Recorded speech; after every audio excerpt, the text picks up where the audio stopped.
परमात्मने नमः। ओम श्री गुरुभ्यो नमः। ओम मातृशक्तये नमः। ओम असतो मा सद्गमय तमसो मा ज्योतिर्गमय मृत्योर्मामृतंगमय। ओम शांति शांति शांति। उपनिषद कक्षा 174 छांदोग्य उपनिषद की 15वीं कक्षा है और उद्गीत ओंकार उपासना, उद्गीतावय ओंकार उपासना। उद्गीत का आरंभ ओंकार से होता है, तो उद्गीत शब्द यहाँ ओंकार, उद्गीत का अवयव जो ओंकार है उसके लिए प्रयुक्त हुआ है इस पूरे प्रकरण में। यहाँ पर प्रथम खंड, द्वितीय खंड, तृतीय खंड उद्गीत की अनेक अनेक उपासनाओं का वर्णन है। उद्गीत व्यान के रूप में उद्गीत की उपासना, प्राण के रूप में उद्गीत की उपासना, और सबसे पहले परमात्मा के रूप में उद्गीत अक्षर ओंकार की उपासना। परमात्मा के रूप में मानी परमात्मा को, जो परमात्मा है उसको ओंकार में ला करके बिठा दिया हमने। और उस मैंने गुरुजी से एक सवाल किया कि ये साक्षात वाच्य की उपासना की जाए। मणि गुरुजी से मैंने ये सवाल किया कि वाच्य की उपासना श्रेष्ठ है या प्रणव की उपासना, तो थोड़ा मुस्कुरा करके बोले ये प्रश्न अर्जुन की तरह आपने किया है। कि वो जो 12वें अध्याय में अर्जुन पूछते हैं ना कि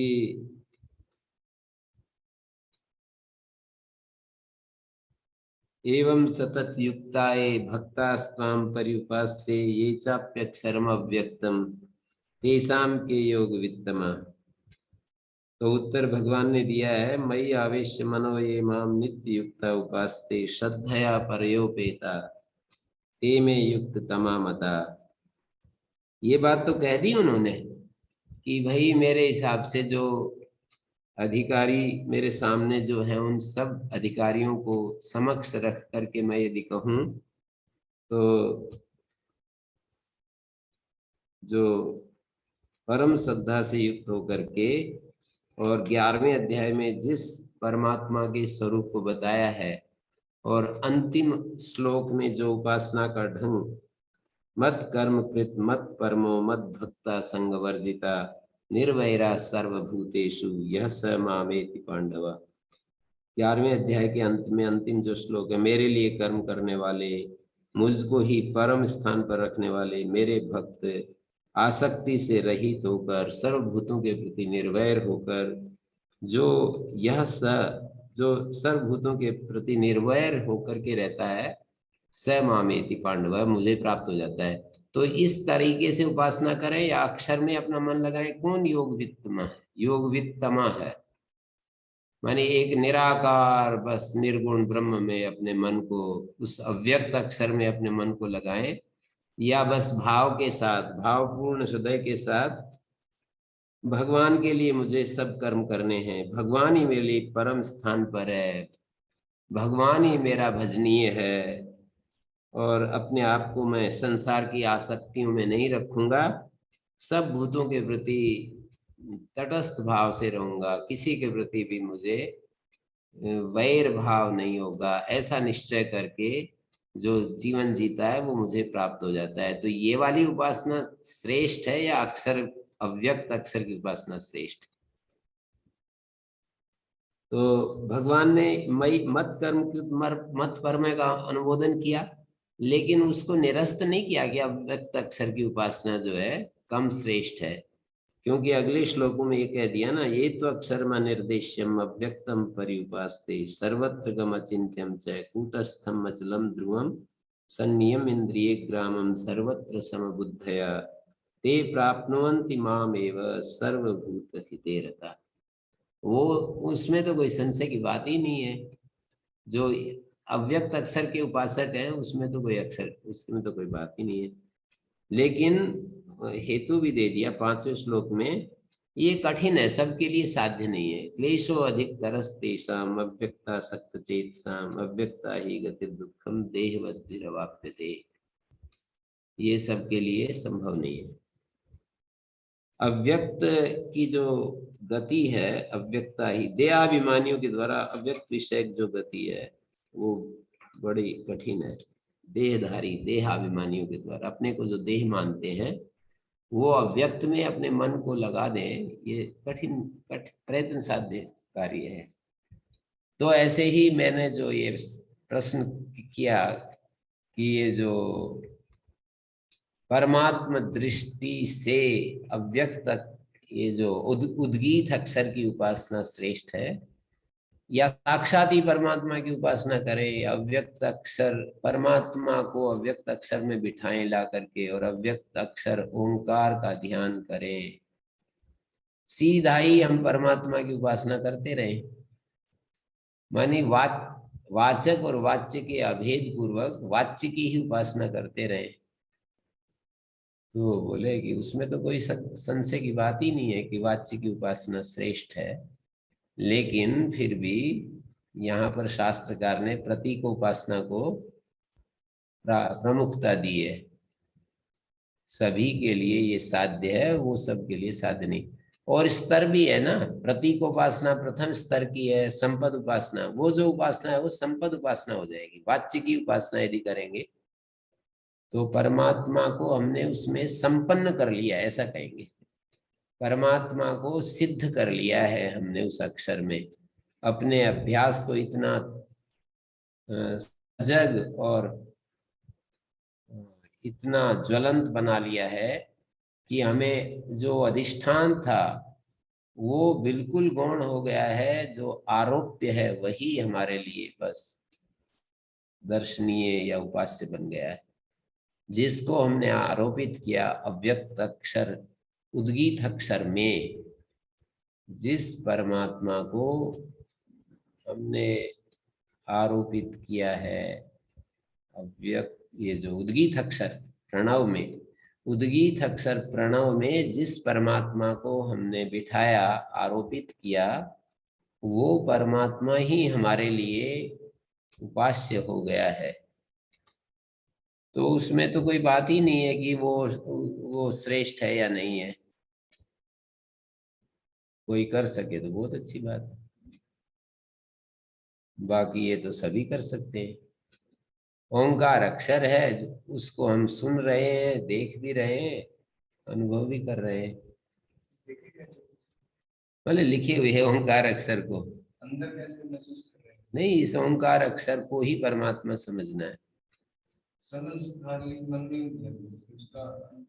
नहीं, ऐसा है ना, ये जो ओम है ना, ब्लैक बोर्ड पर ओम लिख लिया या अपने मन में ओम लिख लिया, ओम जो अक्षर है, ओम जो मैं बोल रहा हूँ ओम, और उसके ऊपर अपने मन को टिकाना है। ये जो ओम ओंकार ध्वनि है, इस ध्वनि के ऊपर जो कानों से सुनी जाती है या लिपि के रूप में आंखों से देखी जाती है, लिपि का मतलब जिसको हम लिखते हैं उसको लिपि कहते हैं, तो लिपि के रूप में जो आंखों से देख सकते हैं, ध्वनि के रूप में कानों से सुनते हैं, इस अक्षर में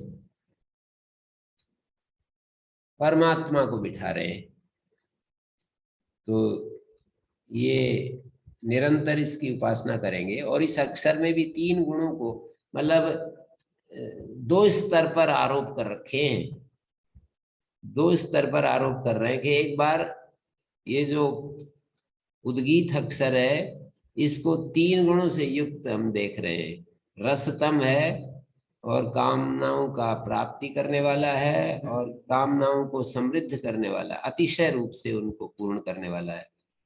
इन तीन गुणों से युक्त जो ओंकार अक्षर है, एक बार तो इस अक्षर में ये तीन गुणों का आरोप किया या तीन गुणों से युक्त ये ओंकार अक्षर ऐसा देखा, और फिर इन तीन गुणों से युक्त अक्षर में परमात्मा की दृष्टि कर रहे हैं, परमात्मा की दृष्टि कर रहे हैं। राम में दशरथ दृष्टि कर रहे हैं, माता सीता, सीता में मातृ दृष्टि कर रहा है लक्ष्मण, सीता का जो शरीर है उसमें मात्र दृष्टि कर रहा है। जो सामने अयोध्या वन है उस वन में अयोध्या दृष्टि कर रहा है। तो प्रणव अक्षर में परमात्मा दृष्टि कर रहे हैं, और प्रणव अक्षर क्या है? रसतम है, वो कामनाओं का आपयिता है, कामनाओं का समर्धयिता है। निरंतर इस भाव में 1 घंटा मैं तो उस परम स्थिति में चला जाता हूँ, बिल्कुल एकदम मैं अपना एक्सपीरियंस सुना रहा हूँ। लेकिन ये स्थिति बनाए रखने के लिए मुझे ऐसा बार बार आने लगा कि मुझे सब कुछ छोड़ना पड़ेगा। ये एक बार बिल्कुल रात दिन उसी में डूबना पड़ेगा, उसी तरह से जीना पड़ेगा। मतलब दूसरे प्रपंच हैं। एक मुझे एक दिन गुरुजी ने, मेरे गुरुजी जो स्वामी जी महाराज, नूरगढ़ वाले स्वामी जी, मैं आश्रम में गया हुआ था। मेरे को रात को 1 बजे किसी को भेज करके, 1, 1:15, 1:30 कितने थे मैंने देखा नहीं सही सही, 1 बजे के लगभग उठाया, मेरे को बताने लगे और समझाने लगे। फिर वो मेरे को एक प्रकार से दीक्षा दी और ये कहा, ये नाम उस समय बदल लेना जब तुम इस स्थिति में चले जाओ, तब तक इसी नाम को रखना, अभी जो चल रहा है। तो गुरु जी कितने वर्षों की साधना से ऐसी स्थिति हो जाती है आपकी? नहीं, अभी तो वो नाम मैं बोलूंगा, वो नाम बोलूंगा तो ये नाम छोड़ना पड़ेगा ना मेरे को। उस स्थिति में चला जाऊंगा तो मुझे ये नाम छोड़ना पड़ेगा। निरंतर की बात है ना, वहां पहुंच जाते हो, साधना करते हो उस समय। हाँ, वो तो मतलब देखिए 3 स्थितियां होती हैं। एक दृष्टि होती है, दृष्टि के बाद 2 स्थितियां होती हैं। एक आलम्बन रहित अवस्था में वो दृष्टि हमारी बनी रहे, एक आलम्बन के बीच में वो दृष्टि बनी रहे, ये पूर्णता है। जैसे आलम्बन रहित कोई भी आलम्बन मेरे सामने नहीं आएगा तो वो दृष्टि आराम से, उस दृष्टि में मैं रह सकता हूँ, जी सकता हूँ। पर आलम्बन तो तरह तरह के होते ही हैं। इसी को निधि ध्यान बोलते हैं कि तो निरंतर बनी रही वो स्थिति। हाँ, निधिध्यासन का मतलब उस आत्मा में स्थिति, आत्मा में रहने की जो चाह है उसको निधिध्यासन कहते हैं। वो तो निरंतरता को तो फिर साक्षात्कार शब्द से कहते हैं। श्रवण, मनन, निधिध्यासन, साक्षात्कार। तो श्रवण का मतलब तो ये उपनिषद सुन रहे हैं, मनन मनी इसमें युक्तियां तर्क आदि लगा करके हम देख रहे हैं। श्रवण मनन निधिध्यासन, जो ध्यान हम करते हैं उसको हम निधिध्यासन, ध्यान करने की इच्छा का नाम निधिध्यासन, एकाग्रता पूर्वक उसमें रहना। समाधि से भिन्न चीज है निधिध्यासन और समाधि की है। और फिर सतत उसी में स्थित रहना, प्रपंच के बीच में भी चित्त व्यापार खत्म हो जाए और हम हमारी वो सहज स्थिति बनी रहे। अभी चित्त का व्यापार, कोई मेरे से कहने लगा कि एक कोई लक्ष्य गुरु है कहीं, कौन है, कहीं दक्षिण के कोई लक्ष्य गुरु नाम है कोई गुरु का। तो उनको ये कहा किसी कपल ने, किसी पति पत्नी ने, कि जी हम झगड़ते रहते हैं, ये तुम मतलब कभी मैं इसके दोस्त देखता हूँ, कभी वो मेरे दोस्त देखती है, तो ये कैसे हो? तो फिर वो कुछ बताया, बोले कि पहले ये निश्चित करो, अच्छे से समझ लो कि किसका दोष है।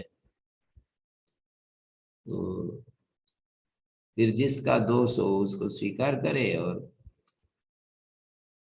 वैसे उसको अच्छे से निश्चय करो कि हमारे को ना केवल दोषारोपण नहीं करना, हमें अपने दोषों को हटाना है, अपने दोष। तो मैंने एक बात कही कि ये सारे चित्त व्यापार हैं, मेरे कैलकुलेशन करना, मेरे इतने दोष हैं, आपके इतने दोष हैं, और ये सारा मैंने अपना समझ से मैंने उत्तर दिया कि ये सब चित्त के व्यापार के द्वारा अपने को ठीक करने का, ठीक है ये भी, मतलब पर अंतिम चीज यदि हम उस सहज स्थिति में बने रहें और चित्त के व्यापार को ही शांत कर दें, तो कैसे हम दोषारोपण एक दूसरे के ऊपर करेंगे। एक दूसरे के ऊपर जो दोष लगाते हैं वो हमको वो दिखता रहेगा, सही दिखता रहेगा, मतलब उस आत्म स्वरूप में यदि बने हुए हैं तो वो हमारा स्वरूप ही सहज आनंद है ना, सत्य चित्त आनंद है। तो उसमें दोष लगाना और ये सब हमारे को प्रतिकूलता अनुभव होना, ये सब चित्त चेष्टा के बाद होता है। तो यदि ये करें तो बहुत ही हमें सब ये दोष कैलकुलेशन, दूसरे के दोष बताना, दूसरे के दोष दिखाना, मनुष्य तो अच्छा तो बनना चाहता ही है, बढ़िया बनना चाहता है, पर यह है कि कभी रजस प्रदान हो जाता है, कभी तमस प्रदान हो जाता है, कभी कौन सा गुण जो है क्रियाशील हो जाता है, तो उस समय हमें कष्ट होता है, प्रतिकूलता अनुभव होती है। तो उपासना का मतलब तो सतत उसी ध्यान में डूबे रहना, निरंतर रहना उस स्थिति में, निरंतर उसी स्थिति में। जैसे परम ओंकार रसतम है, बस एक ही बात है कि रस और विरसता हमें जीवन में अनुभव होती है, दुख अनुभव होता है, दिमाग में गर्मी आ जाती है। तो इसका अर्थ क्या है, दिमाग में गर्मी आ गई तो इसका मतलब हमारी उपासना भग्न हो गई है। ओंकार तो रसतम है, हम रसतम की उपासना कर रहे हैं और नीरसता आ गई, माने दुख महसूस होता है ना, दुख।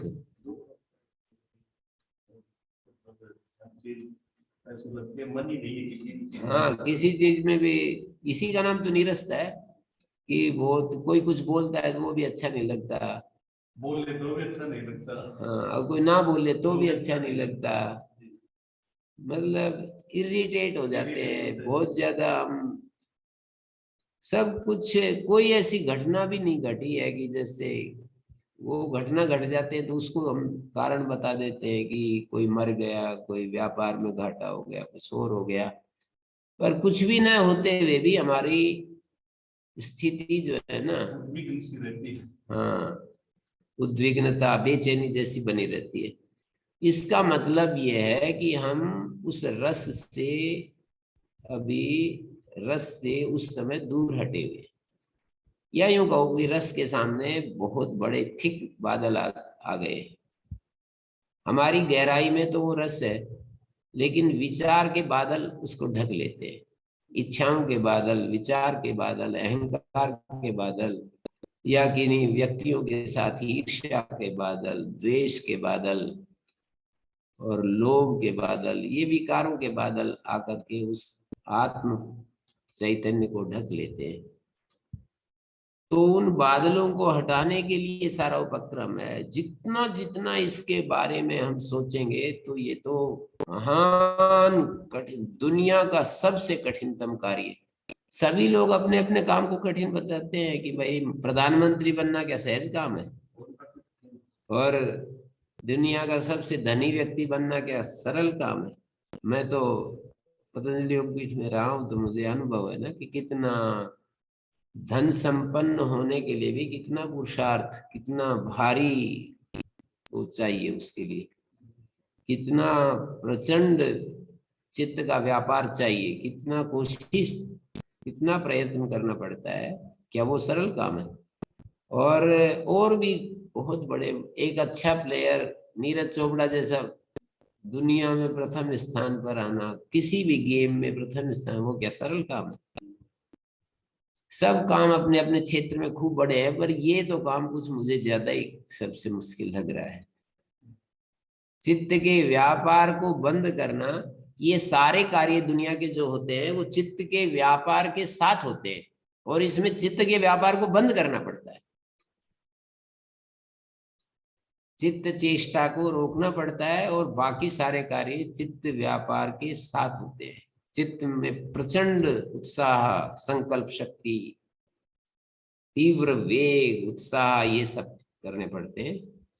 तो वो सारी चीजें तो यहाँ पर भी चाहिए कि मुझे ये एक चीज चाहिए, ये सब तो जैसा वहां संकल्प वैसे यहाँ भी संकल्प।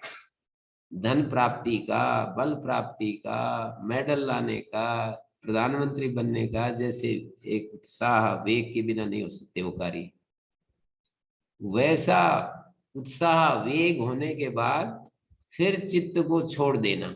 केवल इतना तो चित्त का सहयोग लेना कि मुझे पूर्ण वेग में, उत्साह में, पूरा में उसमें रहना है, और फिर चित्त के व्यापार को शांत कर देना। फिर वो जो चित्त से हटने के बाद वो उत्साह वो कैसे बने, क्योंकि वो चित्त का होना जरूरी है। नहीं, वो बल और वो ज्ञान वो तो आत्मा का स्वरूप ही है ना, लगने के लिए चाहिए। चित्त का व्यापार लगने के लिए, उस रास्ते पर लगने के लिए चाहिए। तत्पर जब तक है, जब तक उसकी आवश्यकता है। हाँ, उसकी आवश्यकता है। यदि उसका स्पर्श हो गया तो आत्मना विंदते वीर्यम, आत्मा ही ऐसा अद्भुत बलशाली है कि वो हमें सारे अभिभूत कर देता है, समस्त अशुभ को परास्त करने के लिए, दबाने के लिए। इसमें केनोपनिषद में एक वाक्य आता है कि आत्मना विंदते वीर्यम विद्या विंदते अमृतम। अमृतत्व की इच्छा है तो विद्या चाहिए। विद्या का मतलब मैं आत्मा हूं, ये विद्या का स्वरूप है।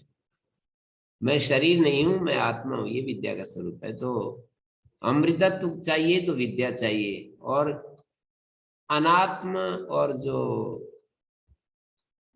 संसार का हमारे ऊपर जो आक्रमण होता है, उससे यदि कोई अपना बचाव चाहता है तो आत्मबल चाहिए। आत्मा का बल सभी बलों से अधिक है।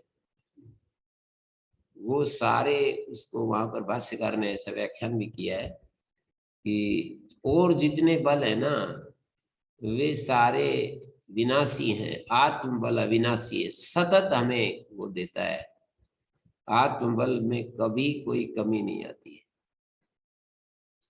तो ये चर्चाएं तो बहुत ही अच्छी लगती हैं, चर्चाएं करते रहे सुबह। ऐसा जैसे कोई कहता है ना कि भाई आदमी इसको, मन को मौका ही ना दे तो मन हमेशा विकार से युक्त कैसे होगा।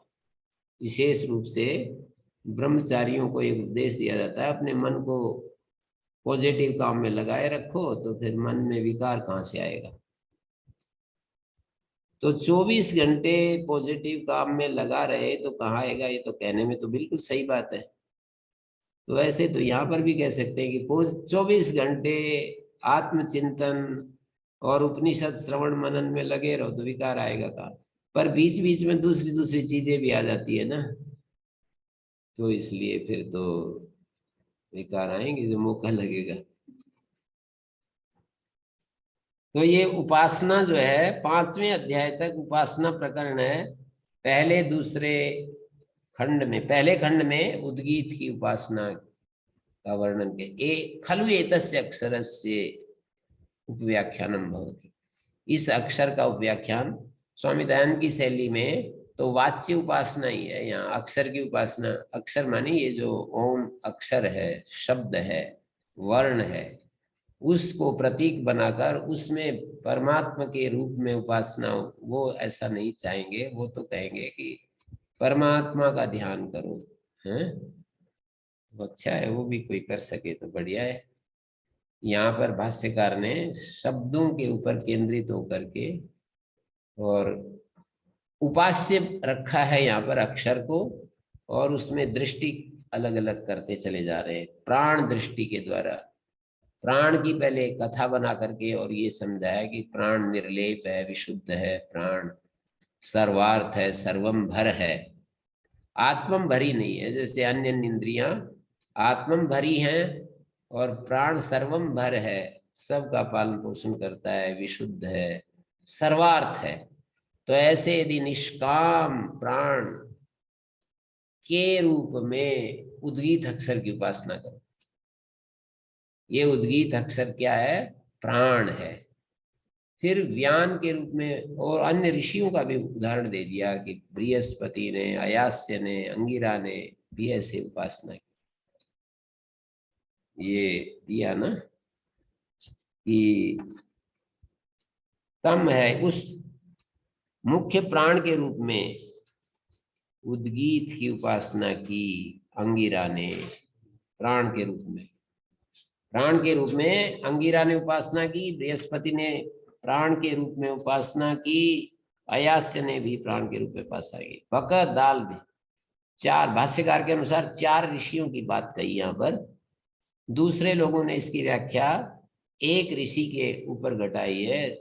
जो 3 नाम है वो प्राण के गुणों को बता रहे हैं कि प्राण जो है अंगिरा गुण से युक्त, प्राण बृहस्पति गुण से युक्त और प्राण अयास्य गुण से युक्त। भाष्यकार ने ऋषि भी बता दिए और गुण भी बता दिए।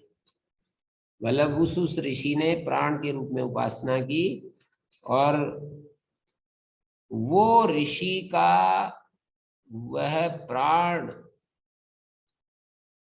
वो जो ऋषि है उस, जब हम उस ऋषि को, बृहस्पति ऋषि है जैसे, अयास्य ऋषि है, अंगिरा ऋषि है, तो अंगिरा ऋषि, अंगिरा जो गुण है, अंगिरा एक तरफ ऋषि है और एक तरफ अंगिरा प्राण की विशेषता बताने वाला एक शब्द है।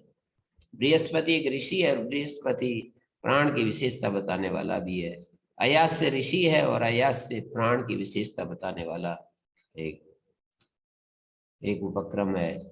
बकोदालभ्य, ये उसने नैमिषीयानाम उद्गाता बभूसह स्मयेभ्य कामान आगायति।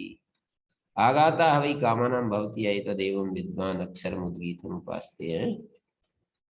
फिर आदित्य के रूप में उद्गीत की उपासना, और दोनों की तुलना करके बता दिया प्राण और आदित्य एक ही हैं। और फिर व्यान के रूप में, व्यान का मतलब सांख्य शास्त्र वाला व्यान नहीं, जहां प्राण और अपान की संधि होती है, रुक जाता है, प्राण अपान रुक जाता है, उस अवस्था का नाम व्यान, माने जिसके द्वारा बलयुक्त कार्य होते हैं, वो व्यान उद्गीत अक्षर है। उद्गीत अक्षर को व्यान के रूप में, तो मैं ऐसे समझ रहा हूं कि उद्गीत अक्षर बल है, उद्गीत अक्षर प्राण है, उद्गीत अक्षर परमात्मा है, उद्गीत अक्षर अंगिरा, प्राण अंगिरा है और ऐसा प्राण उद्गीत अक्षर है। जैसे वहां प्रथम खंड में अक्षर जो है वो अक्षर को 3 गुणों से युक्त देखा और परमात्मा के रूप में उस अक्षर की उपासना की। यहाँ पर कह दिया प्राण के रूप में अक्षर की उपासना। तो वहां तो अक्षर को 3 गुणों से युक्त कहा था, यहाँ पर प्राण जिसको हम आरोपित कर रहे हैं ना, उस प्राण में अंगिरा गुण को देख रहे हैं, उस प्राण में बृहस्पति गुण को देख रहे हैं, उस प्राण में अयास्य गुण को देख रहे हैं। प्राण में इन गुणों को देख करके उद्गीत अक्षर में ले जा रहे हैं।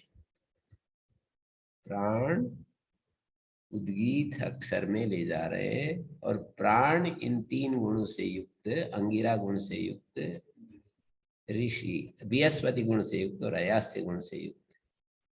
अलग अलग गुण है। बृहति वाक, हम यूं कहते हैं ना, बृहति वाक, वाग ही बृहति तस्या ऐशा पति।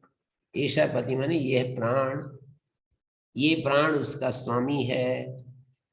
और अयास्य आस्याद यदयते यस्माद आस्यादयते इति अयास्य, मुख से निस्सरण करता है इसलिए प्राण अयास्य है। अंगों का ये रस स्वरूप है, अंगानाम यद रस, अंगों का, हमारे सारे अंगों का रस है ना। प्राणी तो हरा भरा रखता है हमारे शरीर को, प्राण निकल जाए तो सब सड़ जाता है। तो ऐसा ये प्राण है, ये ओंकार अक्षर है, ऐसे देख रहे हैं। ये जो प्राण है ये उद्गीत अक्षर है, ये आदित्य उद्गीत अक्षर, ऐसे उपासना बता दिया। अनेक अनेक, भाष्यकार ने एक शब्द लिखा, अधिदैवतम देवता विषय उद्गीतोपासनम प्रस्तुतम इत्यर्थो अनेकधा उपास्यत्वाद उद्गीतस्य। उद्गीत को अनेक रूपों में उपास्य यहाँ पर दिखाया गया है। तो सिलेबस पूरा करने के चक्कर में नहीं, हम समझने के चक्कर में। जैसे अब वो उनके ऊपर तो दबाव होता है ना, प्रोफेसर्स के ऊपर दबाव होता है क्लास में कि जी सिलेबस पूरा नहीं हो रहा है।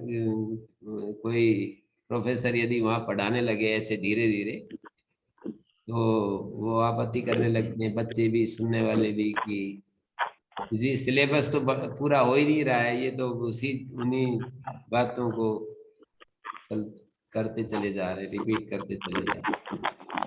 ओम तो गुरु जी। हमारे को सिलेबस पूरे करने की चक्कर तो है नहीं कोई, विषय समझ में आना चाहिए। तो विषय तो समझ में, किया हुआ कर्म व्यर्थ नहीं जाता। हमने एक सूत्र निकाला है, किया हुआ कर्म व्यर्थ नहीं जाता है। कोई व्यक्ति कर्म करेगा किसी दिशा में, तो हम लोग रोज इस पर स्वाध्याय करेंगे, चिंतन मनन करेंगे, एक ही विषय को बार बार भी विचार करेंगे, वेस्ट नहीं हो रहा है समय, वो भी हमारा सार्थक हो रहा है, ऐसा समझ लेना चाहिए। ओम गुरु जी। जी गुरु जी प्रणाम। जी गुरु जी, इसमें ये पहला जो खंड है इसका नौवीं जो श्रुति है, तेनेम जी त्रय विद्या, इससे और एक ये दूसरे खंड में गुरु जी 13वां जो मंत्र है, उससे ऐसा लग रहा है कि ये उपासना याग आदि में करने के लिए कही जा रही है, शाम याग आदि में, ऐसा कुछ यहाँ शंका हो रही है, इस पे थोड़ा प्रकाश डालिए। शंका नहीं है, ये तो ठीक समझ लिया आपने। तो फिर सामान्य उपासक के लिए नहीं होगी, नहीं हुई फिर ये उपासना। हाँ, ये तो यहाँ तो ऐसा ही है। जी गुरु जी, थोड़ा इस पे जरा स्पष्ट कर दें तो फिर नहीं, कृपा ये तो ठीक समझ लिए, इसमें जरा क्या। अब आपके मन में आवेग है कि औरों को पता चलना चाहिए, मैं तो समझ लिया, और कभी इस चीज से अछूते न रह जाए, इसलिए मेरे को आप प्रेरणा दे रहे हो। अगी गुरु जी जी, तो इसको सामान्य उपासक के लिए भी ये उपासना है या केवल नहीं, ये शाम शास्त्र तो याग? ऐसा ही है, शास्त्र है कर्मांगबद्ध उपासना है ये, जो याग आदि करते हैं ना, शाम सोम याग करते हैं, तो उस याग में ये जो कर्म है, मैंने आपको, शायद शुरू में आप रहे नहीं, इसलिए ये बात तो हो ही गई थी पहले ही। मैं बीच में कुछ कक्षाओं में नहीं रह पाया, हैं? बीच में कुछ कक्षाओं में नहीं था मैं, तो हो सकता है मैं नहीं सुन पाया हूँ। देखिए, कर्मांगबद्ध उपासना क्या है, ये सारी कर्मांग उपासनाएं जो है ना, एक अहंग्र उपासना होती है, एक प्रतीक उपासना होती है, कर्मांगबद्ध उपासना होती है। तो ये कर्मांगबद्ध उपासना है, त्रिविध उपासनाएं होती हैं। अहंग्र उपासना मतलब यदि हम इस ओंकार को अहम के साथ देखने लगे, अरे मैं ही तो हूं ये ओंकार, जिस ओंकार को मैं उपासना कर रहा था प्रतीक के रूप में, या उसको मैं उस ओंकार को मैं संपद के रूप, उस ओंकार को सिद्ध करके मैंने और अपना अधिकार में लिया, वही तो मैं हूं, ये अहंग्र उपासना हो गई। मैं प्रतीक बनाया ओंकार अक्षर को, और उसमें परमात्मा की दृष्टि की, और उस परमात्मा की दृष्टि को संपन्न किया। संपन्न करने का मतलब उसको बिल्कुल अपने अधिकार में कर लिया, परमात्मा दृष्टि को बिल्कुल संपन्न कर लिया, सिद्ध कर लिया, बोलते हैं ना कि इसको ये चीज सिद्ध हो गई। सिद्ध वो होती है कि बिना ही स्वभाव से हमारे वहां पर मन लगता हो, वो सिद्ध होता है। जैसे अष्टाध्यायी का पहला पाद अष्टाध्यायी पढ़ने वालों के लिए सिद्ध हो जाता है, उनको पाठ करने वालों को, मतलब 1 साल तक पाठ ना करें तब भी पहला पाद तो बोल ही देते हैं। अष्टाध्यायी का मतलब जिनको सिद्ध हो गया, ऐसा नहीं, मैं सभी के लिए नहीं कह रहा। हमारे जैसे लोग जो कभी भी पाठ नहीं करते, फिर भी पहला पाद तो बोल ही देंगे। तो 1 2 3 4 5 10 तक पहाड़े सिद्ध हो जाते हैं। जो 10 तक पहाड़ों के लिए कभी भी मान लीजिए कोई व्यक्ति दोहराता नहीं है, पहाड़े कहाँ दोहराते हैं, पर सिद्ध हो गए हमारे को, हमारे मुख से 10 तक पहाड़े तो सभी सुना देंगे, वो सिद्ध हो गए हमारे। तो एक कर्म होता है याग, कर्मांगावबद्ध क्या चीज है वो बता रहा हूं। कर्म होता है याग, कर्मांग होता है स्तोत्र। कर्म का साधनीभूत जो स्तोत्र है उसको कर्मांग कहते हैं। स्तोत्र माने एक स्तोत्र होता है जिसको अभिधान क्रिया बोलते हैं। कर्मांग स्तोत्र हो गया, कर्म का साधनीभूत जो व्यापार है, अभिधान क्रिया है, वो कर्मांग हो गया। और उस स्तोत्र का अंग हो गया साम। अंग माने स्तोत्र साधनीभूत, स्तोत्र का साधन बना हुआ। जैसे कर्म का साधन हुआ, कर्म का जो अंग साधन जो होता है वो स्तोत्र होता है, स्तोत्र का साधन साम होता है। उसका भी साधन उद्गीत होता है, और उस उद्गीत का वह प्रणव है। ये शब्द हमको यदि सामने स्पष्ट हो। हाँ जी, दयाराम जी लिख लिया आपने। कर्म याग है, कर्मांग स्तोत्र है, कर्म का अंग साम है, उस स्तोत्र का भी अंग साम है।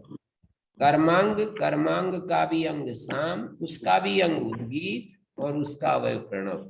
यहाँ पर पहुंचे हम प्रणव के ऊपर। उद्गीत का अवय प्रणव है। उद्गीत दूसरी भक्ति है। उद्गीत भक्ति जैसे बृहदारण्यक में ओंकार का चर्चा नहीं है, उद्गीत भक्ति को ही वहां पर उपास्य बताया है। यहाँ पर ओंकार को, उद्गीत भक्ति का जो अवय ओंकार है उसको उपास्य बताया है। बृहदारण्यक में भी ये उद्गीत उपासना आई है, वहां पर उद्गीत भक्ति को उपास्य बताया, यहाँ पर प्रणव को उपास्य बताया है। तो ये शास्त्र की तो ऐसी मर्यादा है कि वो जो है ना, शब्दों से यदि आप निर्णय करेंगे तो ऐसे ही पहुंचेंगे।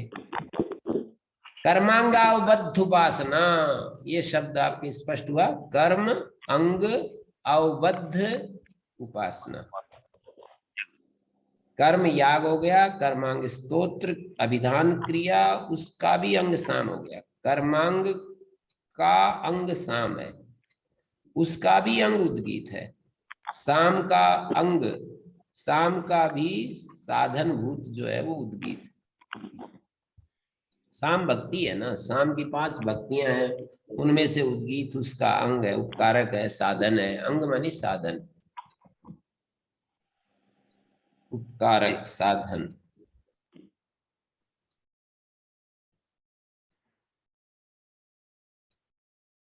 तो कर्मांग उद्गीत संबंध से कर्मांग अवबद्ध उपासना है ये। प्रथम खंड में प्रणव को सर्वलोक वेद सार रूप रसतमत्व उसमें दिखाया है। प्रणव में सारे लोग, सारे वेद का सार के रूप में रसतम, सब काम अवाप्ति गुणवत्तम और समृद्धि गुणवत्तम, गुणत्रय विशिष्ट ओंकार में ब्रह्म बुद्धि करने के लिए कहा गया है। तो यहाँ उद्गीताख्य जो साम भाग अंतर्गत है प्रणव, परमात्म रूपेण उपास्या न सर्वोपि प्रणव उद्गीत। सारे प्रणव को, सभी को यहाँ पर उपास्य के रूप में नहीं कहा। उद्गीत साम के का भाग और उसके अंतर्गत जो प्रणव है, उस प्रणव को परमात्मा रूप से उपास्य बताया है। उद्गीत अवय, उद्गीत का अवय जो प्रणव है, प्राण के रूप में उसकी उपासना।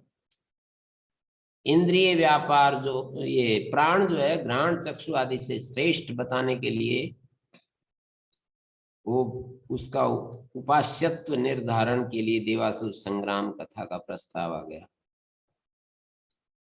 घ्राण चक्षु आदि से श्रेष्ठत्व है, इसलिए प्राण के रूप में उद्गीत अक्षर की उपासना। प्राणादि वृत्ति नाम इंद्रिय व्यापाराणाम, प्राणादि जो इंद्रिय व्यापार है अशास्त्रीय स्वाभाविक वृत्ति परिभूतत्व न उपास्यत्व। जो प्राणादि इंद्रिय व्यापार हैं वो जो अशास्त्रीय स्वाभाविक वृत्ति से दबे रहते हैं, इसलिए वो उपास्य नहीं होते हैं। प्राण का कभी भी अभिभव नहीं होता है, इसलिए वो उपास्य है। प्राण उपास्य है, वैसे उद्गीत उपास्य है, पर प्राण दृष्टि से उपास्य, प्राण के रूप में उद्गीत उपास्य। और ऐसे प्राण में 3 गुण उपासना के लिए डाल दिए, अंगिरा, बृहस्पति, अयास। प्राण अंगिरा है, शरीर अंगों के मध्य में रसभूत है। अंगिरा ऋषि प्रणवम अंगिरो गुणकम प्राण उपासन चक्रे, अंगिरा ऋषि ने भी प्रणव की अंगिरा गुण से युक्त प्राण की उपासना की। बृहस्पति ने भी ऐसे ही किया, वाचाम पतित्वेन उपासन चक्रे, अव्यास्य आस्या निर्गंत्रित्वेन, हास्य से निकलने के कारण इस गुण से विशिष्ट प्राण रूप में प्रणव की उपासना। उद्गीता वह प्रणव की आदित्य दृष्टि से उपासना, और फिर व्यान के रूप में उपासना, और ये सब जो है, ये जो आपने यहाँ पर बात कही, तेन यम त्रयी विद्या वर्तते, इसी से ये ऋग यजुसाम त्रयी विद्या वर्तमान है। ओम इत्याश्रावयति, ओम इति संसति, ओम इति उद्गायति, पहले खंड का 9वां मंत्र में ये जो अध्वर्यु है ओम कह करके वो बोलता है, प्रेस देता है, मतलब वो कहता है देवता का आह्वान करने के लिए बोल बोलो, उनकी प्रशंसा पर, उनके गुणगान गाओ, जिसके गुणगान गाएंगे वो हमारे मध्य में आ जाएंगे। देवता की स्तुति करने से देवता हमारे यज्ञ में आ जाते हैं, ऐसा देख रहे हैं। परमात्मा की स्तुति करेंगे तो हमारा जो पुरुषोभाव यज्ञ, ये पुरुष भी एक यज्ञ रूप है ना, तो हमारे भीतर परमात्मा आ जाएगा। ओम इति संसति, उद्गाता ओम कहकर के ही संसन कर, ये होता संसन करता है, होता संसन करता है। ओम इति उद्गाता, और उद्गाता ओम कहकर के ही उद्गान करता है। एतस्यैव अक्षरस्य अपचित्ते, इस अक्षर की पूजा के लिए। महिमना रसेन, महिमना इस अक्षर की महिमा से, इस अक्षर के रस से। अक्षर की महिमा माने ऋत्विक यजमान आदि प्राणों के द्वारा, और इस अक्षर के रस से माने व्रीहि यवादि से निर्वृत्त जो रस रूप हवि है, उसके द्वारा योग याग होमादि किए जाते हैं।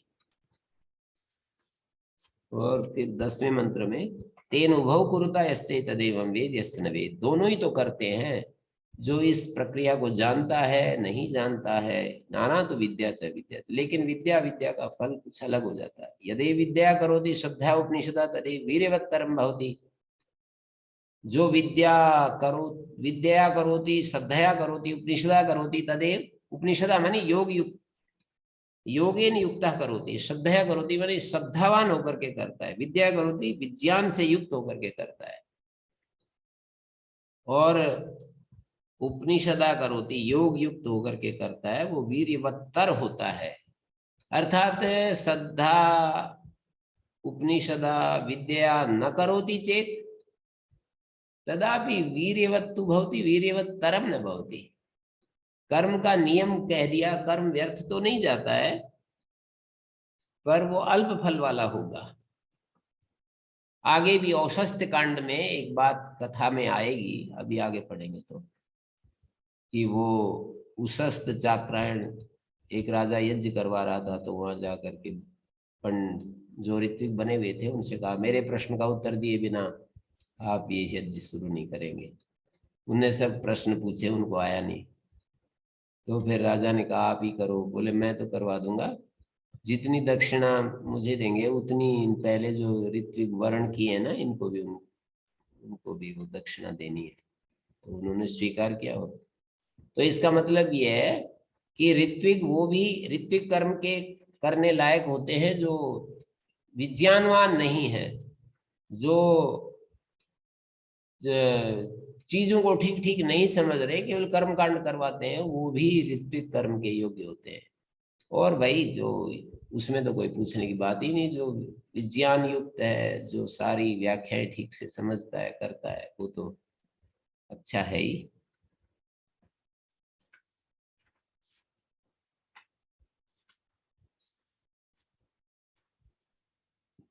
फिर गुरुजी वहां ऐसा क्यों कहा कि आप लोग इसका ठीक ठीक उत्तर नहीं देंगे तो आपका सर गिर जाएगा, आपका मस्तक गिर जाएगा? वो तो मतलब ये तो ठीक है, विज्ञान की महिमा तो है ही। उन्होंने स्वीकार किया, उन्होंने गलत उत्तर थोड़ी दिया, उन्होंने कहा हम नहीं जानते। गलत उत्तर देंगे तो फिर अहंकार में वो कर रहे हैं, अपनी बात को हठपूर्वक सिद्ध कर रहे हैं, तो सिर गिरेगा कट के। पर उन्होंने तो मान लिया ना कि हम नहीं जानते जी। ऋषि तो ये कह रहा है ना, यदि आप ठीक उत्तर नहीं देंगे तो तुम्हारा सिर गिर जाएगा। तो वो गलत उत्तर देने का प्रयास कहाँ कर रहे हैं, वो तो चुपचाप मौन हो गए कि हाँ हम नहीं जानते, आप ही बोलिए, आप बताइए।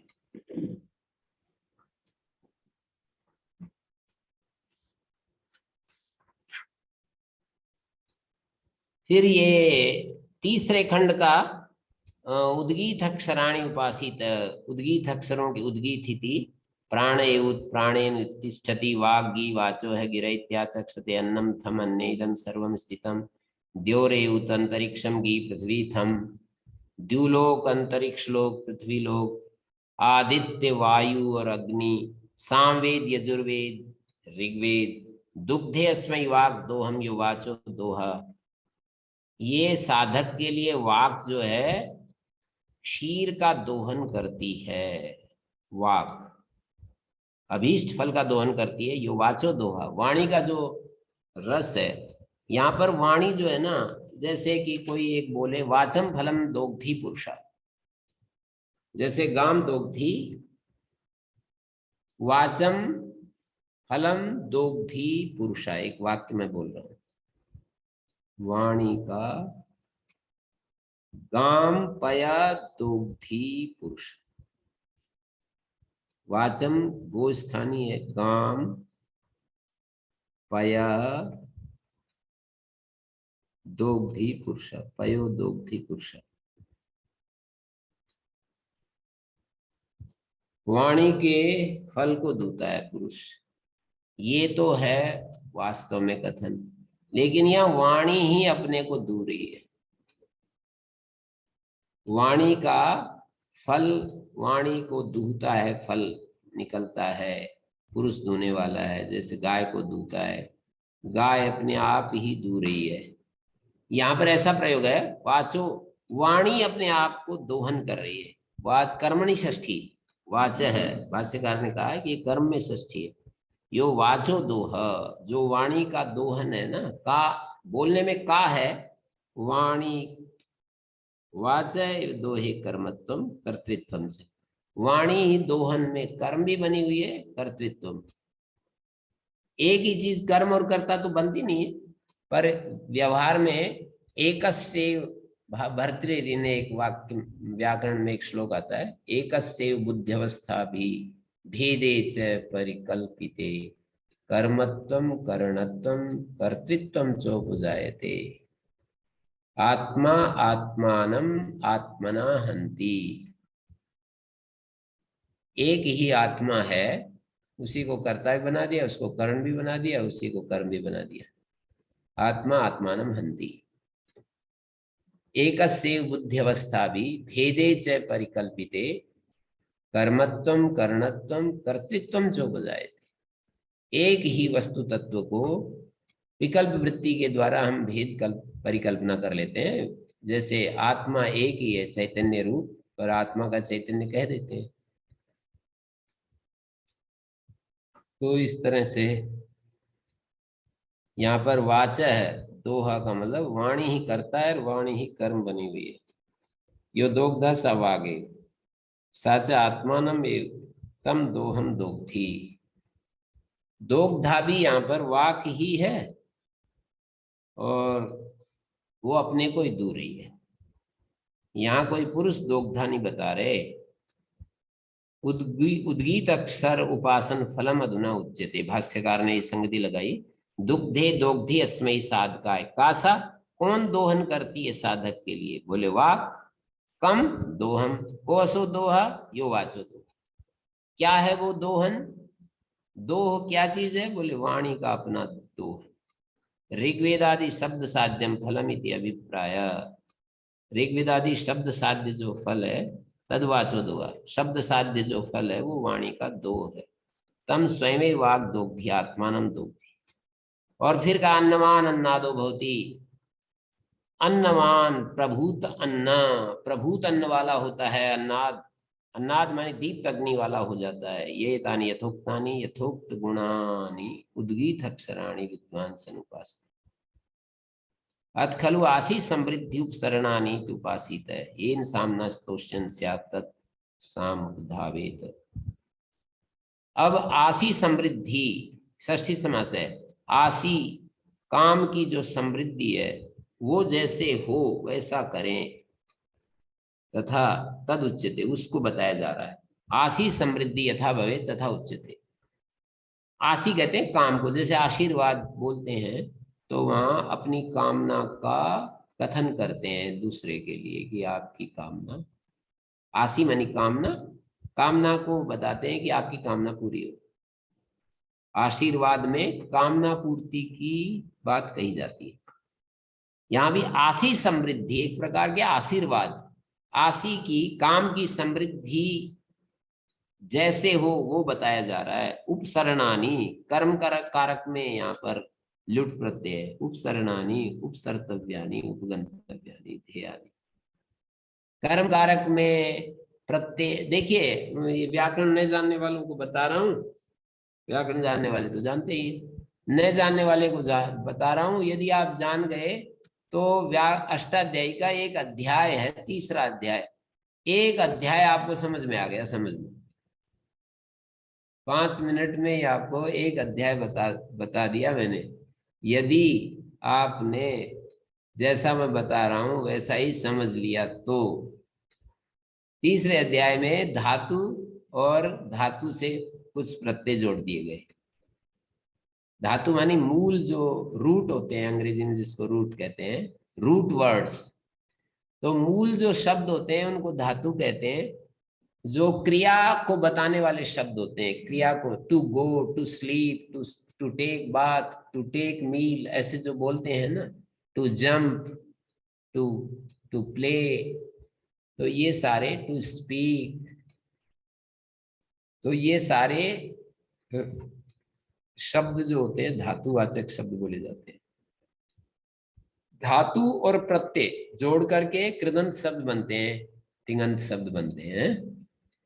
धातु और प्रत्यय मिल करके दो तरह के शब्द बनते हैं, एक संज्ञा शब्द, विशेषण शब्द, या फिर विशुद्ध क्रियावाची शब्द। धातु से प्रत्यय जोड़ करके 3 तरह के शब्द मतलब एक कृदंत शब्द बनते हैं, एक तिङंत शब्द होते हैं। कृदंत शब्द जो होते हैं, एक तो क्रियावाची होते हैं, एक संज्ञावाची होते हैं, एक विशेषणवाची होते हैं, 3 तरह के होते हैं।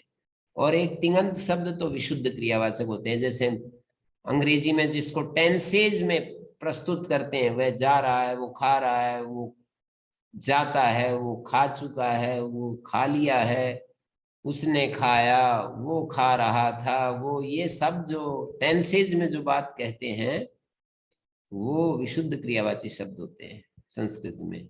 स गच्छति, स पठति, अलग अलग कालों में अलग अलग उसमें जैसे कहे जाते हैं, तो वो क्रियावाची शब्द होते हैं। एक कृदंत शब्द होते हैं, जैसे पचन, गमन, हसन, पठन, रोदन, ध्यान, ऐसे ऐसे होते हैं। ये वर्बल नाउन कह सकते हैं, उसको जरंड कह सकते हैं अंग्रेजी में, जिसको जरंड कहते हैं। दूसरे कुछ विशेषण शब्द होते हैं जिनको पार्टिसिपल कहते हैं, खाता हुआ, जाता हुआ, सोता हुआ, या खाकर, सोने के लिए, खाने के लिए, इस तरह के शब्द होते हैं। एक तीसरे शब्द होते हैं संज्ञा वाले, जैसे पाचक है, कुंभकार है, ऐसे ऐसे शब्द होते हैं। तो ये तीसरे अध्याय का विषय है। अब मैं व्याकरण थोड़ी पढ़ा रहा हूं, मैं तो संकेत किया है, आपको ये बात समझ में आ गई तो तीसरा अध्याय समझ में आ गया। ये इसका थीम है पूरे तीसरे अध्याय का। तो यहाँ पर उपसरणानी, मैं ये कहना चाहूंगा अब कि धातु और प्रत्यय दो शब्द मिलकर के एक शब्द बन जाते हैं। दो शब्द, एक शब्द में दो विभाग कर लिए, एक धातु एक प्रत्यय। धातु क्रिया को कहता है और जो प्रत्यय होता है वो साधन को कहता है। उस क्रिया को सिद्ध करने वाला जो साधन होता है उसको प्रत्यय कहता है। वो साधन जो होते हैं 7 हो सकते हैं, या तो क्रिया ही साधन हो जाता है या फिर कारक साधन होता है। कर्ता कर्म करण संप्रदान अपादान अधिकरण। तो उपसरण में उप सर अन, उपसरण बन गया। सरण को हमने व्याकरण की भाषा में कहेंगे श्री अन कहेंगे, लेकिन लोक भाषा में व्यवहार की भाषा में कहें तो उपसर्ग है, सर रे हलंत और अन, ये जो है प्रत्यय है। इस प्रत्यय का अर्थ है कर्म कारक और सर का अर्थ है, उपसर्ग का मतलब होता है प्राप्त करना, गति करना, तो गति करने योग्य। इस तरह से कर्म कारक का अर्थ यहाँ पर आ जाएगा। उपसरणानि उपासित येन सामना स्तोष्यन् स्यात्, जिस साम के द्वारा स्तुति कर रहा हो तत्साम उपधावेत, उस साम का साम विशेषेण स्तोष्यन् स्तुतिम करिष्यन् स्यात् उद्गाता तत्साम उपधावेत। उपधावेत का भाष्यकार ने अर्थ क्या, उपसरेत, और उसका भी अर्थ खोला चिंतयेत। उत्पत्ति आदि भी, किस ऋचा में वो साम गाया जा रहा है, किस छंद में गाया जा रहा है और किस देवता की स्तुति में गाया जा रहा है, ये सारा माने साम किस ऋचा में, इसको उत्पत्ति कहते हैं। किसी ऋचा में साम गाया जाता है तो इसको तो उत्पत्ति कहते हैं। और किस छंद में गाया जाता है, और जैसे उष्णिक छंद है, गायत्री छंद है, अनुष्टुप छंद है और ब्रियति छंद है, किस छंद में गाया जाता है और किस देवता के लिए गाया जाता है। तो ये उत्पत्ति आदि भी भाष्यकार ने ये शब्द डाला। आदि शब्द मतलब छंद और देवता, ऋषि छंद और देवता।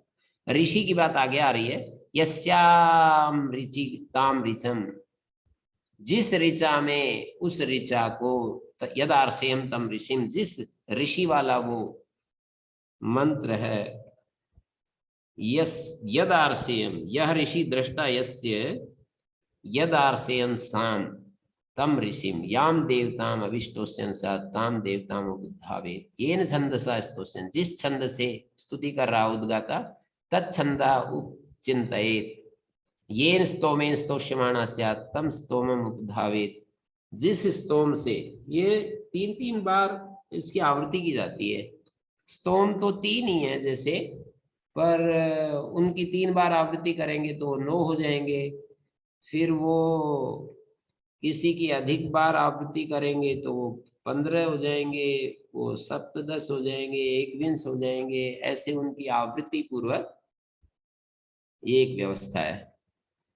स्तोमेन स्तोष्यमाणा स्यात् तम स्तोमम उपधावेत याम दिशम अभिष्टोष्यन् स्यात् ताम दिशम उपधावेत। आत्मानमन्ततः उपसृत्य, और अपने आप को मतलब अपना वर्ण गोत्र आदि विचार करते हुए, कामम ध्यायन, और अपनी कामना का ध्यान करता हुआ, अप्रमत्तो सावधान होकर के, ऐसा यदि करेगा, अभ्यासो है, शीघ्र उसको फल मिलेगा। अस्मयी स कामा समृद्धित यद कामा स्तुवित यद कामा स्तुवित। एक प्रकरण पूरा हुआ। मेरे ख्याल में ये तो ज्यादा समझ में नहीं आया होगा, ये आखिरी वाला है ना, 8, 9, 10, 11, 12, पर एक आइडिया सा मिला कि कामना की समृद्धि करने वाले ये ध्येय हैं, उपसर्तव्य है, उपगंतव्य है, ध्येय है।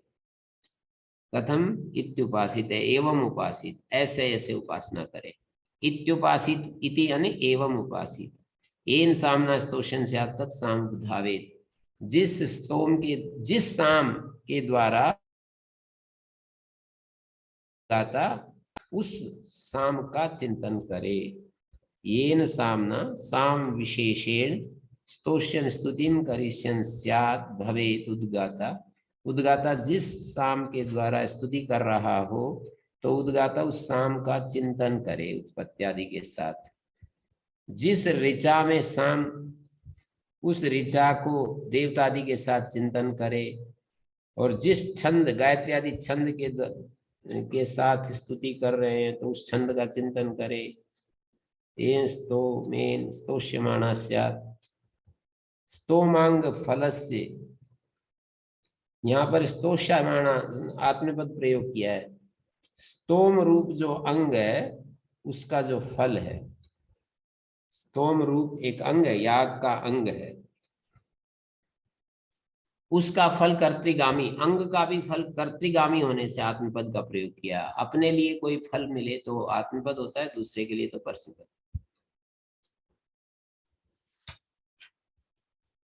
ओम इत्येतदक्षरम् उद्गीतम् उपासीत, ओम इति उद्गाय तस्य व्याख्यानम्। फिर एक बार वही पंक्ति जो शुरू में बोली थी ना, ओम इत्येतदक्षरम् उद्गीतम् उपासीत, ओम इस अक्षर उद्गीत की उपासना, माने ओम अक्षर की जो उद्गीत का अवयव है इसकी उपासना करे। ओम इति उद्गायति उद्गाता तस्य व्याख्यानम्। देवा वै मृत्योर बिभ्यत, परमात्मा दृष्टि से ओंकार की उपासना। प्रकृत से अक्षर से अमृत अभय गुण विशिष्ट से उपासना विधातव्य। यहाँ पर इसे प्रकृत अक्षर है ना, ये अमृत और अभय गुण देने वाला है, ये बात हमें बतानी है, श्रुति को बतानी है। श्रुति को श्रुति ये बात बताना चाहती है तो वो दिखा रहे हैं, अब आगे भूमिका बना रहे हैं। ये ओम इत्येतदक्षरम् उद्गीतम् उपासित, ओम इति उद्गायति तस्य व्याख्यानम्। क्या देवता जो थे मृत्यु से डरते हुए त्रयी विद्या में प्रविष्ट हो गए, ये कथा जैसी बता रहे हैं। देवता जो थे मृत्यु से डरे हुए, बिभ्यता प्रथमा का बहुवचन है, त्रयीं विद्यां प्राविशन, त्रयी विद्या ऋग यजुषाम लक्षणाम, त्रयी विद्या में प्रविष्ट हो गए थे। छंदो भी रक्षादयन, वे देवता छंदों से अपने आप को ढक लिया। यदि विराच्छादयन तत्छंदसाम छंदस्तम, छंदों का छंद बना यही है कि उन्होंने देवताओं को अपने में ढक लिया। यद एभिरच्छादयन, यद ए भी इन छंदों के द्वारा अच्छादयन, तत्छंदसाम छंदस्तम, ते छंदोभिरच्छादयन, ते माने वे देवता छंदों से अपने को ढक लिया। यद एभिरच्छादयन, जो कि छंदों से ढक लिया, यही छंदों का छंद बनाया कि वो ढकने का काम में आ जाते हैं। जैसे चद्दर से अपने को ढक ले, तो ऐसे ही छंदों से अपने को ढक लिया कि कोई मृत्यु हमें देख ना सके। छिप गए, मतलब मृत्यु से डरते हुए छंदों में जाकर घुस गए, छिप गए कि मृत्यु हमें देख नहीं पाएगी। ओम आचार्य जी हाँ जी, यहाँ मतलब देवता का क्या लक्ष्यार्थ लेंगे? देवता माने देवता ही समझ लो, देवता जो दिव्य गुणों से युक्त हैं, सृष्टि की क्रिएटिव फोर्सेस, रचनात्मक रचनाकारी शक्तियां। विद्वान अर्थ लेंगे? अब विद्वान में ये चीज आप देखते हो तो विद्वान ले लो, साधु में देखते हो तो साधु ले लो, संत में देखते हो तो संत ले लो। जो देव असुर के अपोजिट देव है ना, जो परार्थ, जिनमें स्वार्थ नहीं है, जो परार्थ जिनका जीवन है, उनको देवता। जो कई स्तर है देवताओं के भी, कुछ देवता जो है कर्म का फल भोगने में मस्त हैं, कुछ देवता ऐसे हैं दूसरों को सुख देने में लगे हुए। तो आप ऐसा समझिए, यहाँ पर देवता जो है वो मनुष्य से ऊपर वाली स्थिति, कैटेगरी है। पीछे जो देवासुर है वही यत्र, ये व्याख्या हो चुकी है ना। देव मारक असुर से जो है ना, असुर मारक शक्तियां हैं और ये जीवित करने वाली शक्तियां हैं देवता। तो कर्मणि अविनियुक्त छंदोभिर मंत्र जप होमादि कुर्वन्त आत्मानं कर्मांतरेषु आच्छादयन् छादितवन्तः। भाष्यकार ने अर्थ ये किया कि त्रयीं विद्यां त्रैवीतम कर्म प्राविशन प्रविष्टवन्तः, वैदिकम कर्म प्रारब्धवन्तः, वैदिक कर्म प्रारंभ कर दिया, तन मृत्यु त्राणम मन्यमाना, मृत्यु से अपना सुरक्षा मानते हुए, किंच ते कर्मणि अविनियुक्त छंदो भी, उन्होंने कर्म में जो विनियुक्त थे वो तो ठीक है, लेकिन कर्म में अविनियुक्त जो छंद थे, मंत्र थे, जप होम आदि करते हुए अपने आप को कर्मांतरेषु आच्छादयन् छादितवन्तः, अपने आप को दूसरे कर्मांतरों में ढक लिया। यस्मादेवी मंत्रे आच्छादयन्, क्योंकि इन मंत्रों से उन्होंने ढक लिया। यही छंदों का, मंत्रों का छादन के कारण छंदस्त्व प्रसिद्ध है। अब ये कहा छंदो तानु तत्र मृत्यु यथा मत्स्यम उद्गे परिपश्येत्, उनको मृत्यु ने जैसे मछली जल में देख लेती है, नहीं क्या बोल दिया मैंने, जल में मत्स्य को देख लेते हैं, पकड़ने वाले मछली को पकड़ने वाले जल में देख लेते हैं, ऐसे ही मृत्यु ने देवताओं को जो छंदों से ढक रखा था ना, अपने आप को छंदों से ढक लिया, मृत्यु ने देख लिया है मैंने, कहाँ भागोगे, पकड़, मैं अभी आ रही हूँ, मृत्यु कह रही है अभी आ रही हूँ, छंदों में कितना ही बचोगे, देख लिया है मैंने। ऋचि सामनी यजुसी, ऋचा में, साम में, यजु में, तेनु वित्वा ऊर्ध्वा ऋचा सामनो यजुसा स्वरम एव प्राविशन। अब जो है ना, देवताओं ने एक और फिर देवता बोले भाई यहाँ भी देख लिया है, मारे जाएंगे, अब कुछ और उपाय करो। तेनु वित्वा, तेनु वित्वा, वित्वा का अर्थ है यहाँ पर व्यावृत्तः विदित्वा च ते, वित्वा शब्द का अर्थ है विद जाने। एक पहले वित्वा शब्द भी आया था, मैं गलत समझ गया था, आप दूसरे दिन मैंने ठीक अर्थ किया था। वित्वा का अर्थ विदली लाभे भी होता है, वित्वा माने लब्ध्वा। प्राण के प्रसंग में वित्वा शब्द जो है लब्ध्वा अर्थ में आया था, दूसरे खंड में, दूसरे खंड के, और इसमें था 9वें मंत्र में, एतम वेवंततो वित्वा अवित्वा अलब्ध्वा, ऐसा अर्थ। प्राण जो है ना, वो सुगंधी दुर्गंधी को नहीं पहचानता, अपहत पापमा है। तेन यदस्नाति यत्पिबति लोका, मुख्य प्राण के द्वारा जो असन पान करता है, तेन अशितेन पीतेन इतरान प्राणानवति, दूसरी इंद्रियों की, प्राणान बहुवचन में इंद्रियों का वाचक होता है। दूसरे खंड के 9वें मंत्र में एतम वेव अंततो अवित्वा उत्क्रामति, अंततः इस मुख्य प्राण को न पाकर ये उत्क्रामति, घ्राणादि जो प्राण समुदाय है वो इस शरीर को छोड़कर निकल जाता है। व्याददात्यवंतता, और प्राण जो है जब उसको अन्नपान नहीं मिलता तो मुंह खोल देता है। तो यहाँ पर वित्वा शब्द का अर्थ है तेनु वित्वा, वे विदित्वा, उन्होंने जान लिया कि भाई मृत्यु ने हमको यहाँ भी देख लिया है, यहाँ से भी निकलना पड़ेगा, कहीं और सहारा लेना पड़ेगा। तेनु वित्वा ऊर्ध्वा, तो वहां से भी ऊपर उठकर ऋचाओं और साम और यजुस का जो स्वर था ना, ओमकार, उसमें जाकर छिप गए।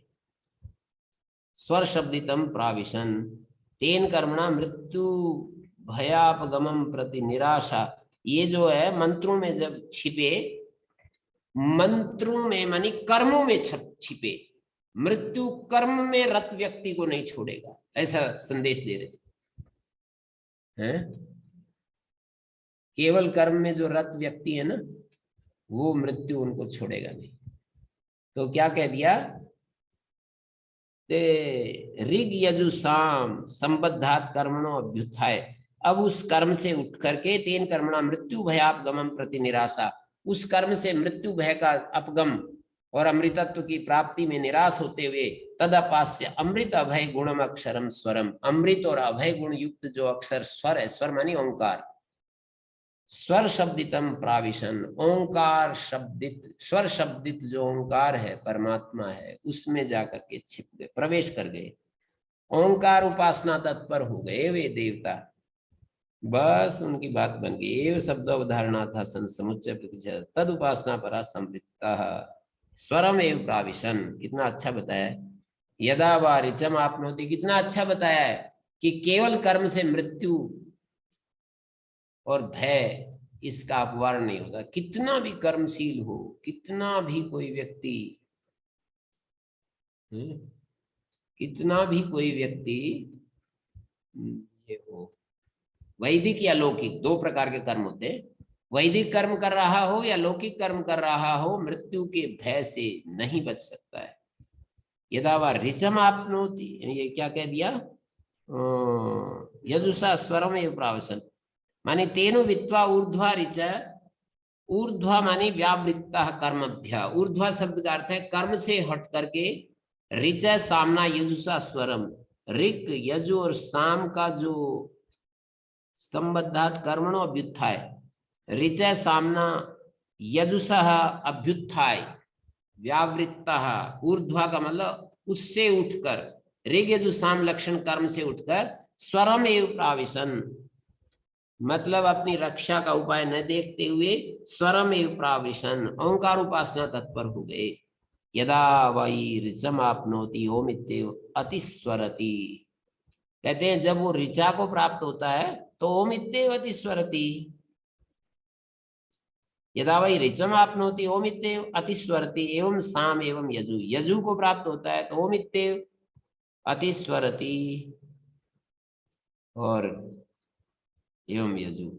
स्वरो यजुर एष स्वर एवं साम एवं यजु, एष स्वर, एष स्वर, यही वो स्वर है। यदि यही वो स्वर है। क्या? एतद अक्षरम, ये जो अक्षर ओंकार है यही वो स्वर है। एतद अमृतम अभयम तत्प्रविश्य देवा अमृता अभया भवन, उसको ओंकार में प्रवेश होकर ओंकार उपासना में तत्पर हुए तो देवता अमृत और अभय हो गए।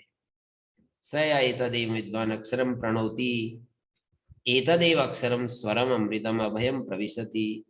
तो जो विद्वान एवं विद्वान इस प्रकार जानने वाला, यो अन्यों भी देवता की तरह, स या एतदेवं विद्वान, यहाँ पर दूसरों को भी बता दिया ना, कर्मांग से संबद्ध करके। और दूसरा कोई लोग जैसे दयाराम जी पूछ रहे थे कि दूसरे भी कर सकते हैं क्या? दूसरों के लिए भी हो जाएगा। जब एतद एवं जहां आता है ना, एतद या एतद एवं विद्वान अक्षरम प्रणोति, अक्षरम प्रणोति, प्रणोति का मतलब है स्तौति, इस अक्षर की स्तुति करता है। नु स्तुतौ एतदेव अक्षरम स्वरम अमृतम अभयम प्रविशति, इस अक्षर अमृत अभय में प्रवेश करता है। तत् प्रविश्य, उसमें प्रवेश करके यद अमृता देवा तद अमृतो भवति, जिस अमृत वाले देवता हैं उसी अमृत वाले ये भी हो जाते हैं। मेरे ख्याल में ये तो उपासना समझ में आ गई होगी। ये 3 मंत्र 4 5 मंत्र थे ना इस खंड के। चतुर्थ खंड पूरा होता है। अपनी मोहर लगा दीजिए सुनने वाले लोगों। हाँ जी, कुछ बात हो तो। जी आचार्य जी नमस्ते। जी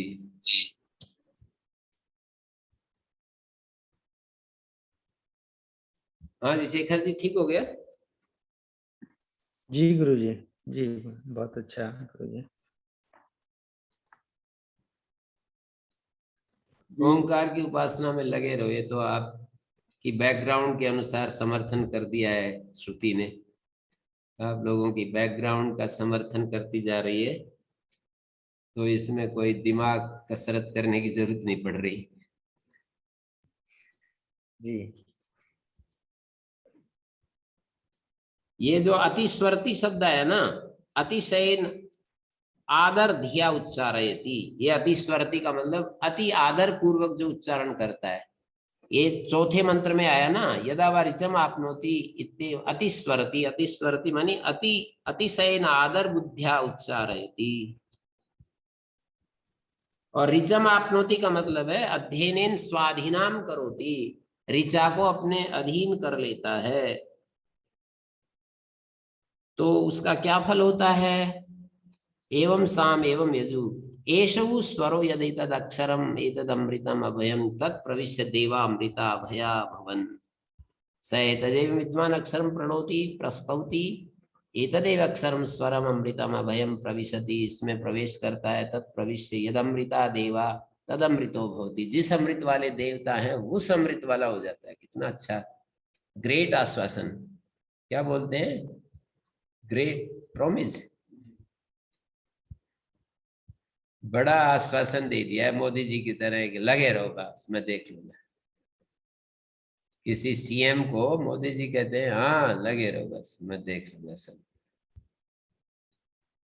ऐसे ही श्रुति ने हमको आश्वासन दे दिया कि लगे रहो बस मैं देख लूंगी बाकी। ओम शांति शांति शांति। ओम नमस्ते।